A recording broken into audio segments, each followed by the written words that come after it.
kita buat irisan dulu Ya. ya. Gen Z seperti apa, pimpinan kebun baby boomer seperti apa. Nah, Oke. kira-kira dari Bapak gimana ini? Jadi kalau kita bicara dulu hubungan kerja, Pak. Ya. Jadi kalau misalnya kita tahu lah namanya di kebun itu kan Mm-mm. ada strata kan gitu. Mm-mm. Biasanya kalau untuk menduduki pimpinan itu memang berkarir dari bawah ya. Pasti secara umur juga kalau kita bilang beda generasi lah dengan yang fresh graduate atau yang baru-baru. Nah, di beberapa kebun yang pernah, ya saya sering juga diskusi dengan kolega-kolega HRD, itu memang ya kalau kita merubah dari si Gen Z tidak akan bisa. Akhirnya apa? Yang beradaptasi adalah generasi yang ya pimpinannya tadi yang atau generasi yang sebelumnya generasi X, Y atau mungkin yang lainnya. Contoh adaptasinya adalah ya mungkin mohon maaf tingkat marah. Jadi terkadang kalau dulu saya masih mengalami dulu ketika bukan hanya marah, kadang maki-makian kan gitu. Wah, kosakata kebun binatang itu keluar. Nah ini sekarang udah nggak bisa. Iya. Karena material yang kita hadapi beda ya. Beda dengan yang dulu. Ya kalau tadi bilang lembek tadi juga itu juga rentan gitu loh. Jadi ya memang dari generasi yang lebih senior tadi itu harus berubah. Iya. Kemudian juga ada beberapa hal yang menurut saya kalau saya bilang generasi yang senior itu atau pimpinan-pimpinan itu juga harus punya kreativitas untuk memanfaatkan keunggulan dari Gen Z. Jadi harus bisa mencari ya. Betul. Nah, bagaimana kelebihan-kelebihan dari generasi Z ini. Betul. Jadi Gen Z itu kan sebenarnya mungkin hal sederhana aja, Pak. Kalau kita dulu zaman masih jadi planter atau yang senior-senior, kita diajak ngomong itu kita harus bertatap muka. Iya.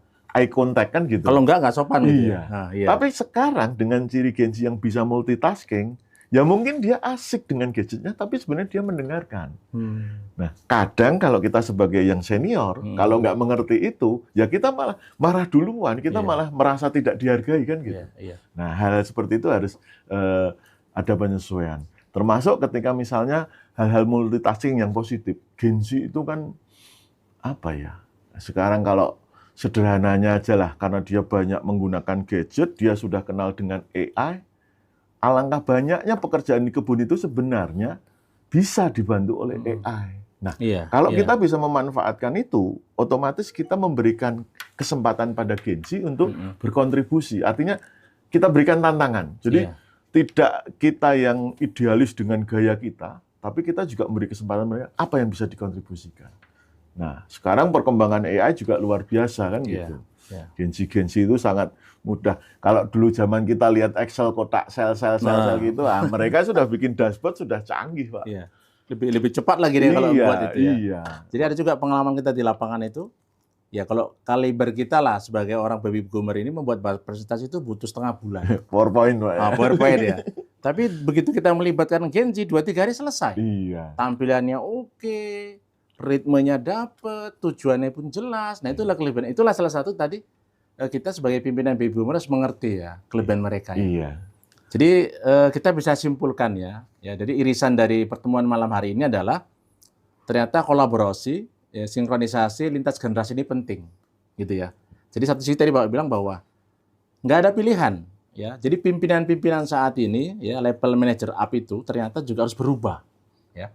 Jadi Gen Z untuk dirubah kemungkinan agak susah karena itu memang dunianya.